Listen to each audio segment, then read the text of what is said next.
I'm Dustin with G3, and we're going to talk about how to choose the right size stomp pad for your ZED bindings when you're using them without brakes.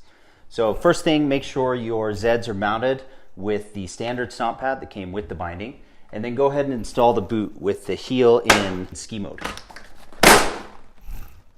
You want to make sure that the next few steps are done without any weight on the binding or the ski. So doing it on a ski bench or on the carpet or something like that is the best way to do this. Next, take the stomp pad gap gauge that came with the extra stomp pads. You're going to slide it between the boot sole and the stomp pad. And if there's resistance, or if it doesn't fit, or if when you stick it in there it doesn't fall out on its own, then your binding is set up correctly and you're ready to go skiing. If the gauge slides in easily and you don't feel any resistance, then the gap between your boot and the stomp pad is too big and you need to continue with the setup process. So the next thing you're going to do is remove the boot, and then you're going to remove the heel turret assembly using a posi drive number 3 screwdriver here at the length adjustment screw. You're going to take the next size stomp pad up, marked here in the corner, either 1.5 or 3.0, and reinstall the heel turret assembly. You can slide it on from the front here, or you can simply attach them here and slide them both on from the back. Push it up until you hit the end there.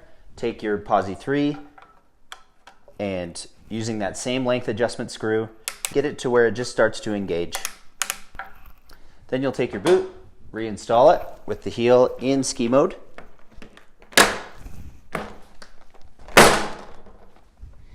Starting with a gap between the binding and the boot, you're going to use that length adjustment screw and bring the heel turret forward until you come into contact with the boot. It's very important not to over tighten this gap. So as a check, once you hit contact, go ahead and back off and make sure you get that distance, and then bring it forward until it just barely hits. Once you've got the boot and binding set up properly, take that stomp pad gap gauge again and slide it between the boot and stomp pad. If it goes in easily without any resistance, the gap once again is too big. You're going to want to step up to the next one, go through this process again. If you feel resistance, or if it doesn't fit, then your binding is set up correctly. You're ready to go skiing. If you have any questions, reach out to us on email.